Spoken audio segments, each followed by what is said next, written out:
What up, guys? Wicked Specialist, aka Real Geek, here talking to you about John Wick Chapter 3 Parabellum. Now, a lot of people compare John Wick series, they've said it had a lot of comic book elements in it. To me, I think that it's actually more akin to a video game. More specifically, like kind of that third-person shooter, like a Max Payne or Dead to Rights game that we'd have so commonly in like the PlayStation 2, Xbox, and into Xbox 360 here. We don't really see too much of those games anymore. That's what the feel really reminds me of. There's a lot of points in this movie where it's action, action, action. You get to a... There's actually points that feel very much like a save point in a video game in the movie. And then they move on to a cutscene, get some exposition, some plot, blah, blah, blah, blah. And then on to the next action level, and so on and so on. And things increase and increase as you progress on through. Now, the series... Chapter 3, the movie, takes place just minutes after the last one ended. So John Wick just shot the bad guy from John Wick 2. He's now excommunicado, or is about to be.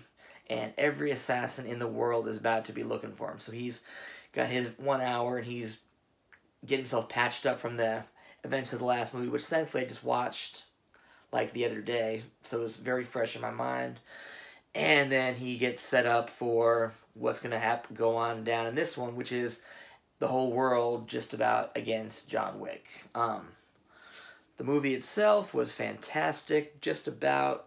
I did feel it was a little bit bloated at times. I could have definitely trimmed some stuff out. The movie, Keanu Reeves was fantastic in it, however. I did like the villain in this movie the most out of any of the John Wick villains so far. Mark Dacascos, who played Eric Draven in the Crow television series. He plays the lead hitman who comes in about midway through the movie and hired by the Adjudicator, who is, I'll get to her in a second, but he's hired to take out John Wick. And he's just so full of personality. Like, that, to me, is what makes a good villain. A good villain has personality. Witty, and you kind of like the guy at times, but he's still, he's killing people that, you like and everything. And so, he's a bad guy. But he's got personality, and I like that. You got to have a good personality if you're going to be a good bad guy. That's just how it works in movies and in stories. You got to have a good personality, and this is the first time they've had he almost even has more personality than John Wick, who's very stoic, how you say it, and very, he's very much business-like, and the other guy, he's like kind of cracking some jokes here and there, and he's a good time, he's a good guy, but a bad guy, Alright, then we also get introduced to Asia Kate Dillon as, from Orange is the New Black, as the Adjudicator.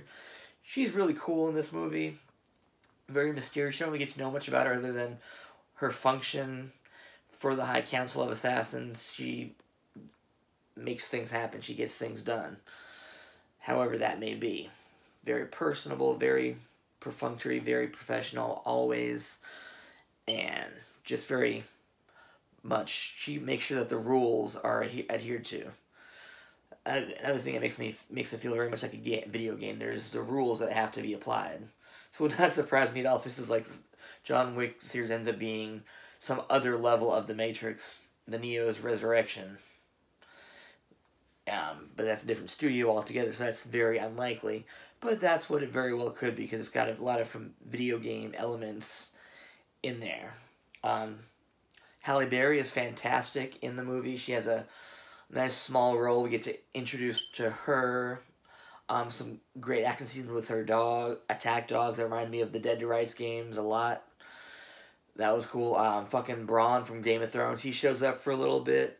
Always nice to see that guy playing a similarly shady assassin type dude.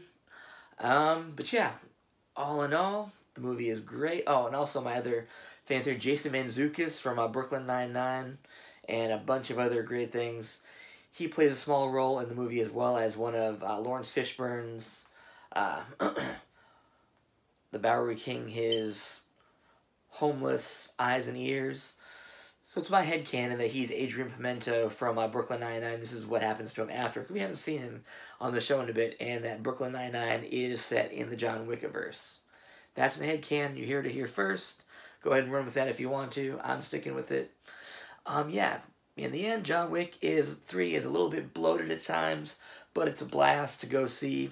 Want to see some kick-ass action? Definitely go check out John Wick Chapter 3 Parabellum, and we get set up for the next chapter. They marketed the movie as a trilogy, and I guess in a sense it is. It does conclude the arc of John Wick in the first 3 films in this movie, and then I'm not going to spoil it for you, but it sets up going forth into what will be coming in the future. So, one chapter ends, the next begins, and I think John Wick's story is just beginning. I cannot wait to see where this goes next. Alright guys, as always, stay geeky, and I'll see you guys next time. Peace.